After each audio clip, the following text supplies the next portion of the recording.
Hello students, class 12 chapter 8 है आपका income डिटरमाइनेशन and multiplier. हमें इस चैप्टर में पढ़ना है इनकम डिटरमाइनेशन कि हम अपनी इनकम को किस तरह से डिटरमाइनेट करते हैं एंड उसको किस तरह से मल्टीप्लायर करते हैं। ठीक है, इसमें लास्ट चैप्टर था जो आपका चैप्टर नंबर 7 था एग्रीगेट डिमांड, उससे भी रिलेटेड कुछ कॉन्सेप्ट है इसी में। ठीक है, तो जो आपका उसमें एक टॉपिक था वो मैंने उसमें ना करा के आपका जो स्टार्टिंग टॉपिक है ये डिटरमाइनेशन ऑफ इक्विलिब्रियम लेवल, तो ये बिल्कुल सेम इसी में है, दोनों चैप्टर से रिलेटेड है, तो ये इसमें आपको एक्सप्लेन कर दिया जाएगा। ठीक है, चलिए डिस्कस करते हैं determinations of equilibrium level according to the Keynes. यहाँ पर जो बात करते हैं हम कीनियस थ्योरी की बात करते हैं, कीन्स के अकॉर्डिंग ये थ्योरी दी गई है। Equilibrium condition is generally started in terms of aggregate demand AD and aggregate supply AS, है ना। लास्ट चैप्टर में हम एग्रीगेट डिमांड और एग्रीगेट सप्लाई पढ़ चुके हैं, तो ये जो एग्रीगेट डिमांड और एग्रीगेट सप्लाई की जो थ्योरी है ये किसने दी है, कीन्स ने दी है, और कीनियस थ्योरी है ये। ठीक है, चलिए, an economy is in equilibrium when aggregate demand for goods and services is equal to aggregate supply during a period of time. जहाँ पर एग्रीगेट डिमांड और एग्रीगेट सप्लाई इक्वल होंगे, है ना, गुड्स एंड सर्विसेज को हम इक्वल जहाँ पर होगा तो वहाँ पर क्या होगा, हमारा ये इक्विलिब्रियम माना जाएगा। ठीक है, तो AD is equal to AS, AD बराबर है किसके, AS के, यानी कि aggregate demand is equal to aggregate supply.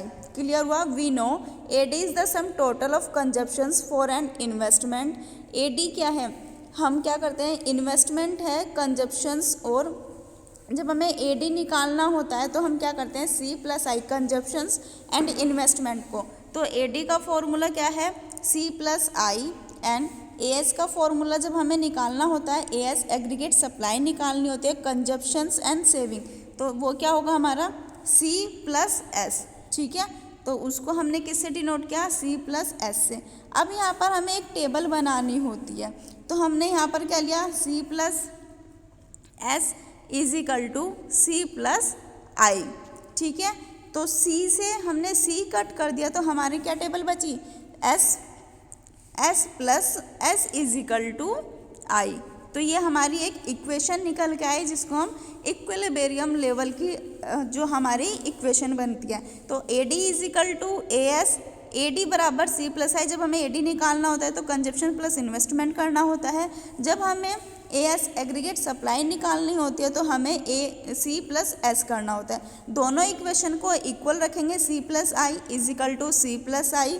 C से हमने C कट कर दिया तो हमारे पास S बचा, तो S is equal to I। Saving is equal to है किसके, इन्वेस्टमेंट के। क्लियर हो गया होगा आपको ये बहुत अच्छे से। चलिए नेक्स्ट चलते हैं, हमारी 2 अप्रोचेस बताई गई हैं इसमें डिटरमाइनेशंस ऑफ इक्विलिब्रियम लेवल की। ठीक है, अब वो कौन कौन सी अप्रोचेस है, aggregate demand minus aggregate supply, कि एग्रीगेट डिमांड रिलेटेड है एग्रीगेट सप्लाई के, AD बराबर AS।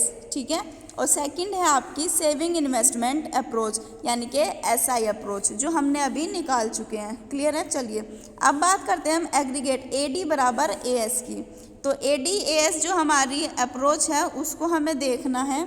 ठीक है, चलिए, according to the Keynesian theory the equilibrium level of income is an economy is determine when aggregate demand represent by C+I curve is equal to the total output aggregate supply. जहाँ पर भी हम total output करते हैं, जहाँ पर economy के साथ हमें क्या इक्विलिब्रियम लेवल हमें निकालना है और इनकम के साथ में हमें डिटरमाइन करना है, जहाँ पर एग्रीगेट डिमांड हमारी रिप्रेजेंट करती है C+I, जो अभी हमने ऊपर यहाँ पर ये निकाला है। तो जो हमने निकाला है जहाँ पर डिमांड और सप्लाई इक्वल होगा वहीं पर हमारा क्या होगा, इक्विलिब्रियम होगा। ठीक है, तो AD और AS को हम क्या बोलते हैं, दोनों अगर इक्वल हैं तो हमारा वहाँ पर क्या होगा, AD AS अप्रोच।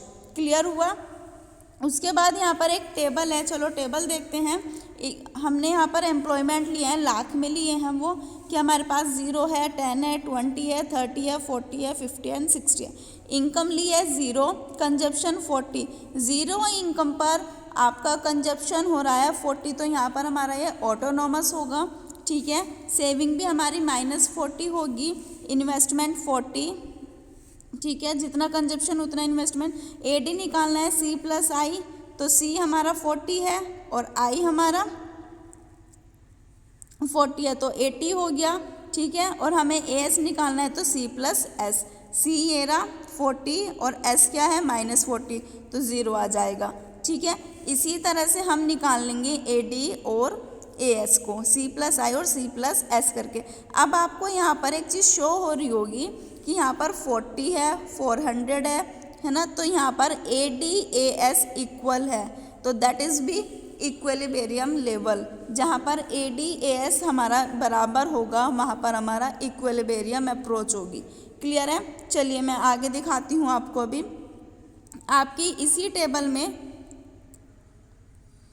इसी में आपको देखो यहाँ पर आपको ये दिखाई दे रहा है, ग्रेटर और लेस देन दिखाई दे रहा है ना, तो इससे ऊपर का हमारा ग्रेटर और नीचे का हमारा जो बड़ा होगा वो नीचे होगा और ऊपर का होगा ये हमने यहाँ पर एक रिमार्क किया हुआ है कि हमें पता चल जाए कि इक्विलिब्रियम का AD = AS, तो जहाँ पर भी हमारा AD और AS बराबर होगा वहाँ पर हमारा इक्विलिब्रियम होगा। क्लियर हो गई होगी ये बात। अब हमें देखना है इसका एक कर्व, ठीक है। कर्व देखते हैं। हमने एक कर्व ले लिया, ठीक है। यहाँ पर हमने 45 डिग्री का एक एंगल बना लिया है। यहाँ पर मैंने एक कंजप्शंस ले लिया है, ठीक है, जहाँ पर हमारा AD और AS इक्वल होगा, यानी कि इस पॉइंट में। तो इस पॉइंट में हमारा, हम इसको ब्रेक इवन पॉइंट भी बोलते हैं, क्योंकि यहाँ पर हमारी कोई सेविंग नहीं होती। मैंने पहले कर्व में आपको बताया था। यहाँ पर AD निकाला हुआ है, C + I, AS निकाला हुआ है ना, एग्रीगेट डिमांड दिखाई हुई है। तो जहाँ पर ये पॉइंट आ जाएगा, जहाँ पर ये इंटरसेक्ट हो जाएंगे, वहाँ पर इक्विलिब्रियम होगा, AD = AS। और आपको यहाँ पर ये 45 डिग्री का एंगल जरूर बनाना है, ठीक है। तो 0 एक्सिस Y लेंगे, आपको कर्व शो हो रहा है, कर्व बहुत अच्छे से इसी तरह से बनाना है। क्लियर होगी बात, ठीक है। चलिए नेक्स्ट आता है हमारा सेविंग इन्वेस्टमेंट अप्रोच, यानी कि SI अप्रोच। SI अप्रोच में हमारा क्या है, according to this approach the equilibrium level of income is determined at a level when plan saving is equal to plan investment. यहाँ पर हमारा क्या होता है, प्लान्ड सेविंग होती है और प्लान्ड ही इन्वेस्टमेंट होता है। मीन्स यहाँ पर हम इसको एक्सटेंट बोलते हैं कि हमने कुछ भी जो किया हुआ है वो प्लान है, ठीक है। और अगर प्लान होगा यानी कि एस्टिमेटेड है, कोई भी बिल्कुल एक्चुअल में नहीं है। तो इक्विलिब्रियम इनकम को डिटरमाइन करता है कि हमारा जब कोई प्लान सेविंग हमें करके चलनी है तो उसके लिए प्लान इन्वेस्टमेंट भी करना होगा। क्लियर हुई बात? चलिए आगे देखते हैं। फिर से हम इसी का आपका एक शेड्यूल ले लेंगे। 0 इनकम पर कंजप्शन 40 हो रहा है, फिर से -40 क्योंकि यहाँ पर ऑटोनॉमस आ गया, इन्वेस्टमेंट 40 हो गया, रिमार्क दे देंगे। सेम यहाँ पर जहाँ पर भी हमारा सेविंग और इन्वेस्टमेंट होगा तो वहाँ पर हमारा क्या हो जाएगा, SI अप्रोच हो जाएगी। इनकम 400 है लेकिन सेविंग और इन्वेस्टमेंट = है, दोनों चीज़ बराबर है हमारी, इक्वल है, S = I। तो किसके बराबर, यहाँ पर क्या हो गया, इक्विलिब्रियम। यहाँ पर ये दोनों इंटरसेक्ट हो रहे हैं, वहाँ पर हमारा SI अप्रोच होगी। क्लियर हुआ?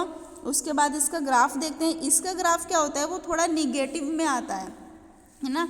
तो हम पूरा अगर इसका ग्राफ बनाएंगे, यहाँ पर हमने होराइजन ले लिया, यहाँ पर हमने इन्वेस्टमेंट ले लिया, क्योंकि हमने इन्वेस्टमेंट क्या किया था, देखो इन्वेस्टमेंट में 40 लिया हमने, तो यहाँ पर जो बिल्कुल मेरी इंटरसेक्ट होगा, यहाँ पर हमने पूरा क्या ले लिया, ये 40I हो गया, यानी कि इन्वेस्टमेंट हो गया, ठीक है। अब यहाँ पर हमें क्या करना है, यहाँ पर हमने अपना कंजप्शंस ले लिया, तो वो हमारा 40 से यहाँ पर हमारा सेविंग हो गया, इंटरसेक्ट हो गया, ठीक है। 45 डिग्री का एंगल बनाया, फिर से मैंने कंजप्शंस ले लिया है, AD बराबर हो गया आपका, जहाँ पर भी ये इंटरसेक्ट कर गया तो यहाँ पर हमारा AD = AS हो गया। क्लियर हुआ। यहाँ पर ये निगेटिव में आता है तो हमने यहाँ पर थोड़ा सा नीचे लिया है, सेविंग और इन्वेस्टमेंट, यहाँ पर एग्रीगेट डिमांड। क्लियर है बात। नीचे हमने आउटपुट इनकम या एम्प्लॉयमेंट ले सकते हो आप, ठीक है। तो सेविंग का जो कर्व होता है वो ऑलमोस्ट नेगेटिव होता है। क्लियर हुई बात। तो आप इसको अपनी बुक से भी एक बार अच्छे से रीड करोगे, ठीक है। अब बात करते हैं फुल एम्प्लॉयमेंट इक्विलिब्रियम की, जो इक्विलिब्रियम मैंने अभी आपको बताया। It refer to a situation when the aggregate demand is equal to aggregate supply to full employment level, जहाँ पर एग्रीगेट डिमांड और एग्रीगेट सप्लाई इक्वल होगी, वहाँ पर हमारा क्या होगा, full employment of equilibrium. Graph बनाया, 0 एक्सिस वाई ले ली हमने, ठीक है, कंजप्शंस ले लिया है, एस ले लिया और सी प्लस आई ले लिया। यहाँ पर हमारा इंटरसेक्ट कर रहा है तो यहाँ पर हमारा क्या है, फुल एम्प्लॉयमेंट ऑफ इक्विलिब्रियम, ठीक है। Concept of investment multiplier. Keynes believed that an initial increment in investment increase the final income by many times। भाई अगर हमें पता है कि हमने कहीं पर पैसा लगाया हुआ है तो जितनी इकोनॉमी में हमारी इनकम जनरेट होगी उतना ज़्यादा पैसा आता चल, क्योंकि पैसे से ही पैसा आता है ना। तो इन्वेस्टमेंट मल्टीप्लायर का मतलब होता है कि आप उससे कितने टाइम्स में अपना पैसा अर्न कर सकते हो। क्लियर हुई बात, ठीक है। तो initial increment in investment increase final income by many times. तो हम फाइनल इनकम को देखते हैं कि हमारी फाइनल इनकम कितने टाइम में इंक्रीज हो रही है, ठीक है। चलिए आगे देखते हैं मल्टीप्लायर। मल्टीप्लायर को हमने कैसे डिनोट किया है। Multiplier is the ratio of increase in national income. National income को डेल्टा वाई से डिनोट किया है due to an increase in investment, investment को डेल्टा आई से। तो इसका जो फॉर्मूला बन जाएगा वो delta Y upon delta I. तो की से हमने मल्टीप्लायर को, अगर हमें किसी भी उसका मल्टीप्लायर निकालना है तो हम क्या करेंगे, के से डिनोट करेंगे, delta Y upon delta I. तो अगर डेल्टा वाई मेरे पास है 10,000, ठीक है, और अगर मेरे पास डेल्टा आई है 2,000, तो कितनी बार होएगी ये, 5 टाइम। तो कितने टाइम में 5 पैसा हो रहा है मेरे पास, 5 टाइम्स में। क्लियर हो गई बात, समझ में आ गया। तो ये इन्वेस्टमेंट मल्टीप्लायर था। सो स्टूडेंट्स आपको क्या करना है, इस चैप्टर को बहुत अच्छे से रीड करना है, लर्न करना है, और हर एक डायग्रामेटिक जो प्रेजेंटेशन है, जो आपका ग्राफ है, शेड्यूल है, बहुत अच्छे से अपनी बुक से पढ़ना है, ठीक है। क्लियर है। तो आपको इस चैप्टर को लर्न करना है, रीड करना है, शेड्यूल एंड ग्राफ को अपने प्रैक्टिस में लेकर आने हैं, और बोर्ड के लिए भी बहुत अच्छे से प्रिपरेशन करनी है, और मिड टर्म एग्जाम के लिए भी बहुत अच्छे से प्रिपरेशन करनी है। All the best for your exam, do your best, ठीक है।